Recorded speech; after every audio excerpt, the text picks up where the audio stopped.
E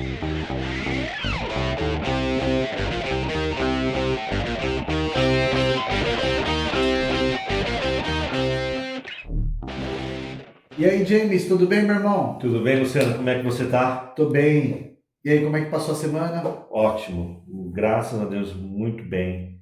A gente está aqui mais uma terça-feira, né, Mais uma terça-feira para darmos pra- continuidade em nosso bate-papo sobre a carta de Paulo aos Filipenses. E hoje a gente vai começar do começo, como diria o poeta. verdade. Hoje a gente vai falar sobre a introdução da carta e a gente vai falar um pouquinho sobre liberdade, um paradoxo na vida do apóstolo Paulo. Ele escreve a carta preso, só que a gente vê que ele está totalmente livre. Como é que a gente pode responder então às demandas da nossa sociedade que vive presa, presa em si mesma, presa por causa de bens materiais, presas nas circunstâncias, etc. Presa, presa. E como é que a gente pode aplicar a realidade do apóstolo Paulo estando preso, literalmente, mas livre de coração, de alma? Como é que a gente pode lidar com tudo isso, meu irmão? Eu já comecei e cheguei chegando. É, verdade. E, e é interessante que a gente tenha o início dessa carta, a gente tem o início dessa carta do apóstolo Paulo, onde ele foi privado da sua liberdade por forças externas, né? Por forças externas. Então, prisioneiro pelo Estado Romano, o Estado Romano o aprisiona, o prende, né? Prisioneiro devido à sua mensagem, uma mensagem incômoda. A mensagem do Evangelho era uma mensagem muito incômoda naqueles tempos, né? No Império, onde Jesus se torna o Senhor e o dono de tudo. Então, isso era uma mensagem afrontosa, ele se torna prisioneiro, né?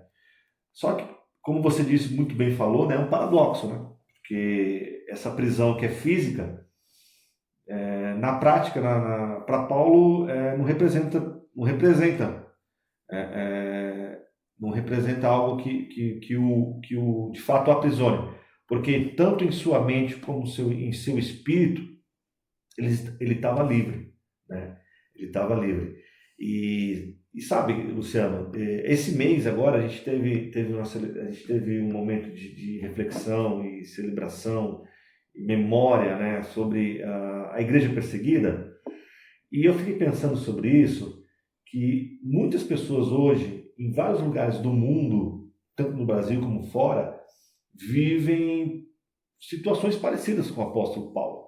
Longe da sua pátria, longe da sua família, longe da sua comunidade, longe até do seu país, passando por momentos de muita dificuldade, momentos de muita complexidade em relação à sua realidade física, Sim. né? Então, a sua pergunta que você me fez, né, é uma pergunta até muito relevante. Como lidar com essa questão da liberdade?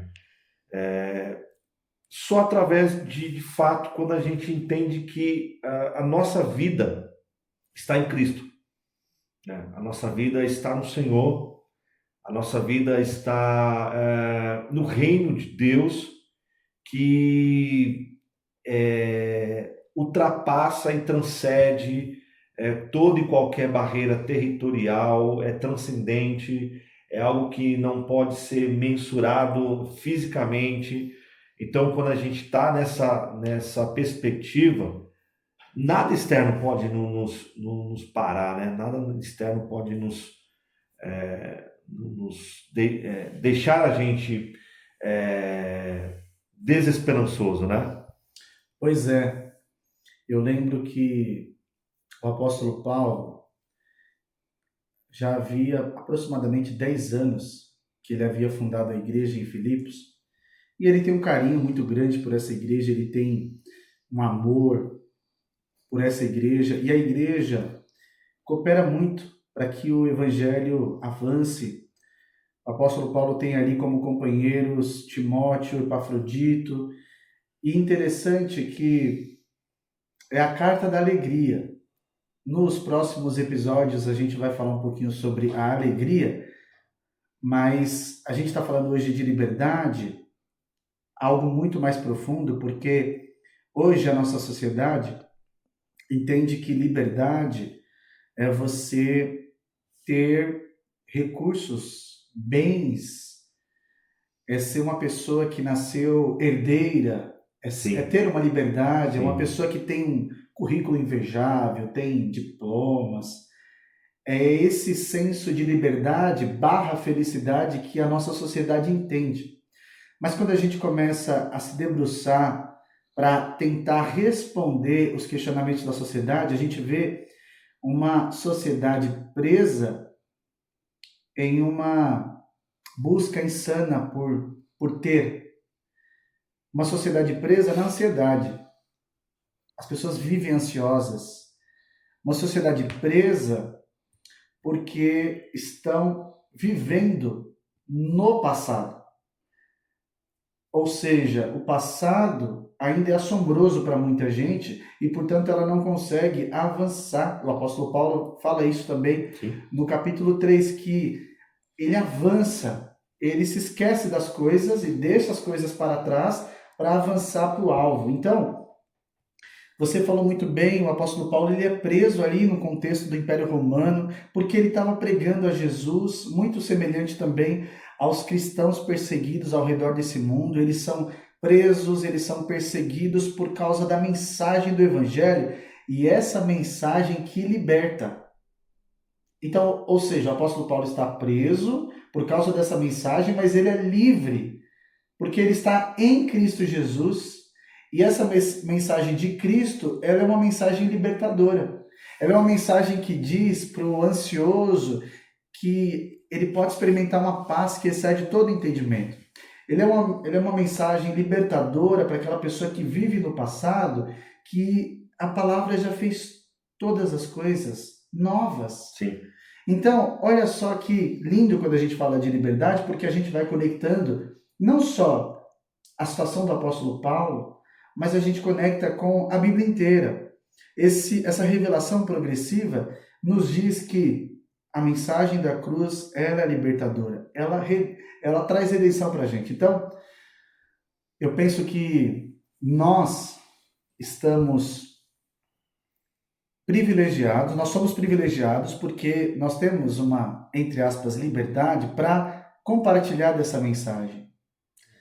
Só que a gente às vezes fica preso em coisas pequenininhas, olhando em comparação com a vida do apóstolo Paulo, em comparação com esses cristãos perseguidos que você comentou. A mensagem a mensagem é interessante, Luciano, porque a mensagem do apóstolo Paulo, ela tá em consonância com o Evangelho de Jesus e com a própria pessoa de Jesus, quando diz que conhecereis a verdade vos libertará. Eu sou o caminho, a verdade e a vida. Aquele que entra por mim salvar-se-á, encontrará pastagem, terá vida em abundância.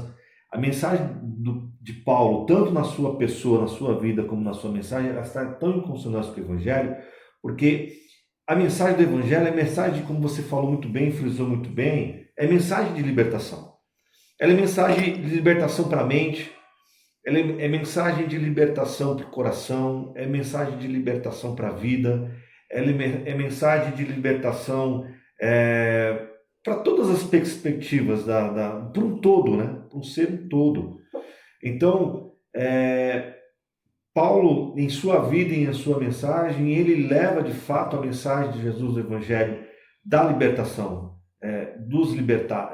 para a libertação. Então, isso aí é importante a gente pensar que, como você falou, no mundo de hoje, a gente acha que ser livre, né, é quando você de fato tem dinheiro para poder fazer o que quiser.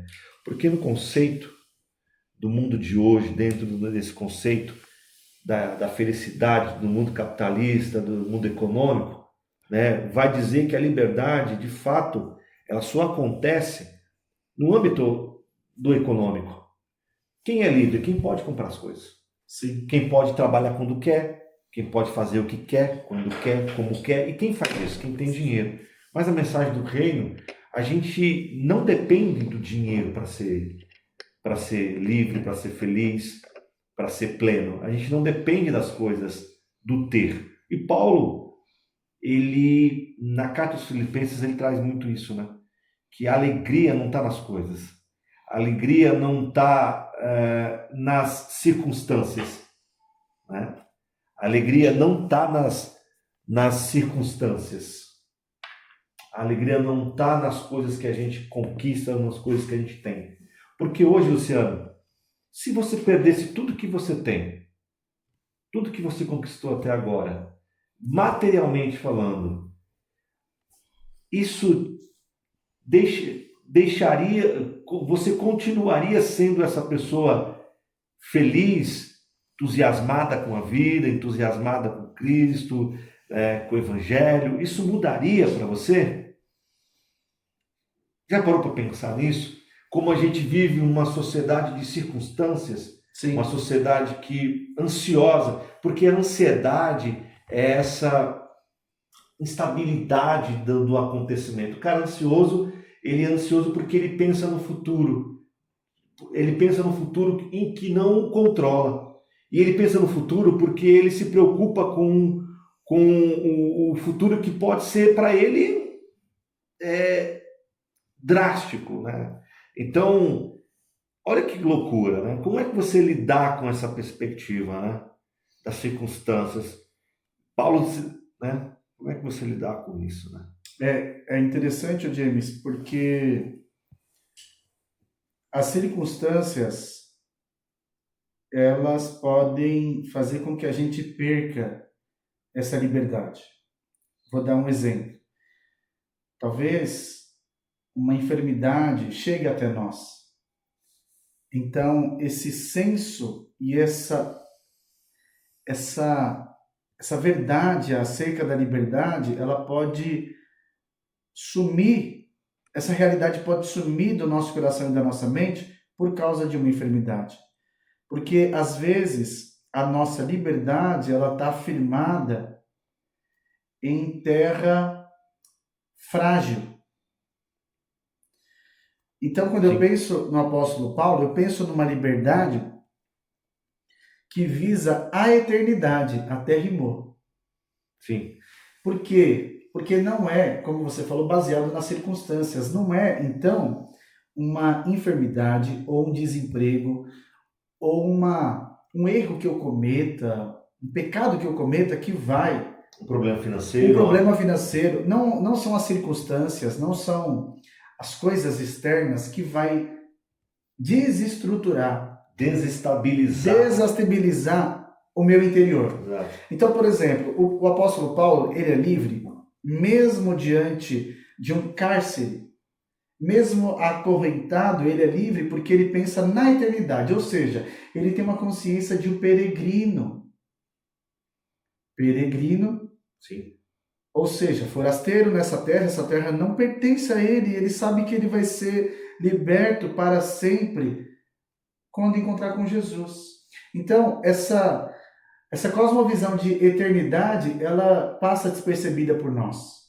Porque quando alguma coisa abala a gente perde o chão, porque a gente está focado aqui e no agora. Então, esse ponto da eternidade é importante. O segundo ponto é da questão da convicção de fé, de que a graça nos alcançou, James. Meu irmão, a graça nos alcançou, então nós somos livres da culpa do pecado. Porque o pecado também nos aprisiona, você vai concordar com isso. Sim. O pecado é muito pior do que uma doença. O vírus do pecado é muito pior do que um vírus de uma outra doença. Então, ele é livre da culpa do pecado, ele é livre da comparação que hoje é muito visível nas redes sociais, por exemplo. Sim. A grama do vizinho é mais verde do que a nossa.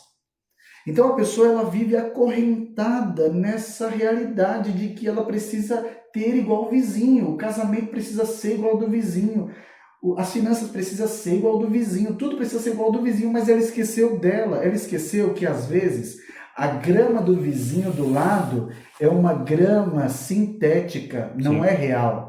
Só que ela não percebeu. E às vezes é melhor ter uma grama, às vezes um pouco batida, mas uma grama real.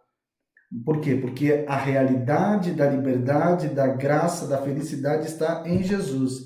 Então, eternidade, entendimento da fé, da Sim. graça, do amor. Enfim, tem Convicções, tanta... né? Convicções, irmão. Convicções, Faz sentido? Todo. A gente, o cristão, o cristão ele tem que ter as suas convicções de fé. E são essas convicções de fé que vai fazer da vida desse cristão uma vida que glorifica Jesus. Porque o que eu vejo hoje na comunidade, e eu vou seguir aqui, eu quero seguir com um versículo no capítulo 12, o que eu vejo hoje nas nossas comunidades? Eu vejo que a igreja não consegue viver essas convicções de fé e uma vida fora da comunidade, fora do conjunto de igreja. Então, o evangelho do reino, o evangelho de Jesus, é um evangelho que te propõe para viver uma vida de liberdade no mundo. Como já dizia John Wesley, né? A minha paróquia é o mundo. Então, o que eu percebo? Que essas convicções e essas convicções de fé, essa vida por graça, ela tem que ser vivida no mundo. Ela tem que ser vivida como um estilo de vida, né? Ela não pode ser... a gente não pode ficar limitado a uma bolha eclesiástica, a uma bolha dentro da igreja. Das quatro paredes. Das quatro paredes. A gente tem que viver fora, a gente tem que mostrar Cristo fora disso. E é legal o que você está falando, James. Eu só vou complementar. Sim, claro. Porque às vezes as pessoas olham para nós como alguém que está preso numa religião. Olha só, preso numa religião, sendo que deveria ser ao contrário. As pessoas as pessoas deveriam olhar para nós e falar: cara, essa galera, ela é livre porque ela encontrou o caminho, a verdade e a vida, Jesus. Olha que coisa interessante que você falou agora. Preso em uma religião. São dois termos que não podem estar na mesma frase. Porque a fé e o evangelho não prendem a gente em nada, em nenhuma coisa, porque a gente somos livres, né? A gente não pode estar preso a uma religião, porque Cristo nos libertou de qualquer estrutura, né? Isso é tão claro que Paulo vai falar isso no capítulo 13, que eu não quero me antecipar, porque esse é assunto de um próximo episódio, mas o judaísmo, ele é uma prisão. É retroceder. Ele é retroceder. Ela é uma prisão. E o evangelho não nos aprisiona em nenhuma estrutura religiosa. Mas enfim, eu quero falar do versículo 12, para ir a gente caminhando para a nossa conclusão aqui. Paulo diz no capítulo 12, entre linhas ali, que o que aconteceu com ele, a sua prisão, a sua ida, né, para Roma, a sua prisão, o seu aprisionamento, contribuiu para proveito do evangelho. E aí eu fico pensando nessas coisas. Será que a gente está pronto, Luciano? E aí eu quero compartilhar essa reflexão, mais um ponto com você. Será que a gente tem maturidade suficiente e a gente está pronto para entender que as coisas ruins, muitas vezes, que nos acontecem, as peripécias da vida e os obstáculos da vida que nos acontecem, será que a gente tem maturidade suficiente para entender que isso, de alguma forma, nos leva a um lugar melhor, uma condição melhor, que nos ajuda a enxergar uma possibilidade melhor para o Evangelho, para a pregação do Evangelho, para o testemunho de Jesus, né? Porque Paulo fala, o que me aconteceu, olha a maturidade, Luciano. Ele está preso aqui. Ele falou que essas coisas que me aconteceram, a prisão, as surras, os castigos, as privações, a humilhação, né? essas coisas que me aconteceram, porque Paulo, ele tinha, enfim, ele tinha muita coisa a perder. Ele tinha muita coisa a perder. E perdeu de fato, né? Mas essas coisas foram proveitosas para o Evangelho. Será que a gente tem maturidade hoje para, além de sair do mundo circunstancial, do mundo da carne, será que a gente tem espiritualidade suficiente para poder entender o aproveitamento e aproveitar as coisas que nos acontecem para a glória de Deus? Eu vou responder e compartilhar com você o que o apóstolo Paulo disse na mesma carta. Ele vai dizer que ele aprendeu a viver, a estar contente. Ou seja, aprender traz a ideia, então, de escola da vida cristã, de vida de discípulo.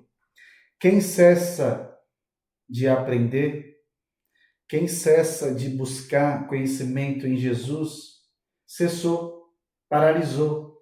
Estagnou, então, né? Estagnou. Então, eu penso que o apóstolo Paulo nos convida para essa escola de discípulo que renuncia,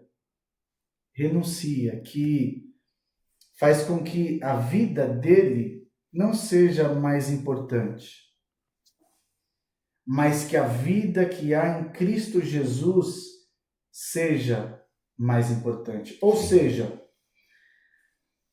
as circunstâncias não nos definem. O que define é a presença de Deus em nós. E essa mensagem que o mesmo Paulo vai dizer na carta de Paulo aos Coríntios, que essa mensagem ela faz com que nós nos tornemos cartas vivas. Nós somos a Bíblia ambulante. Bem lembrado.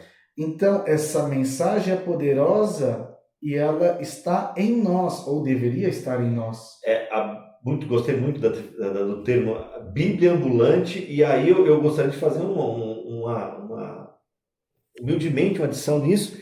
Além de ser a palavra de Deus ambulante, a gente é o culto a Deus sempre presente. Porque o culto não acaba. O culto não acaba. A reunião acaba no domingo, mas o culto continua. Exato. Quando Jesus fala para a mulher samaritana sobre adoração, eu percebo que ali na exegese daquele texto, que a adoração é um estilo de vida, é uma adoração sempre acontecendo, através da sua própria vida. Então, essas palavras que você trouxe agora me fez lembrar disso. E é aí que não cabe qualquer tipo de prisão, qualquer tipo de estrutura, qualquer tipo de encaixotamento, né? De encaixotamento. E lembra daquela conversa nova sobre circunstância e propósito de vida? Sim. O cristão não é um cristão que vive por circunstância. A vida cristã não é uma vida vou fazendo de acordo com a circunstância. A gente não vive por circunstância. A gente lembra que a gente conversou, a gente vive por um propósito. A gente vive por um projeto de reino. A gente vive pelo evangelho do reino. A gente vive por um querigma, né? Por uma proclamação. Né? A gente não vive pelas circunstâncias do que nos acontece. E Paulo retrata muito bem isso no capítulo 1. Bom, eu acho que é isso. Eu acho que tem muita coisa para ser dita, mas eu acho que por hoje... Para a gente deixar um gostinho de quero mais para os nossos ouvintes, a gente encerra por aqui, mas acompanha aí o nosso podcast Entre Linhas e Versos. Segundo episódio. A gente está no primeiro episódio aqui, a nossa introdução. É sobre liberdade, o apóstolo Paulo preso, escrevendo aos Filipenses. Mas eu quero deixar uma palavra para o seu coração, ouvinte.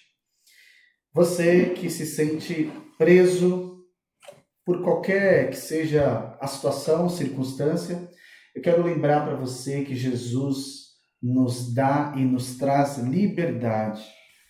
Nós podemos ser livres em Jesus. Então, ore ao Senhor, peça para que Ele te livre do pecado, da culpa, do passado, se torne uma pessoa livre em Jesus. Que Deus te abençoe em nome de Jesus e a gente se vê no próximo episódio. Valeu, meu irmão James. Até a próxima. Tamo junto.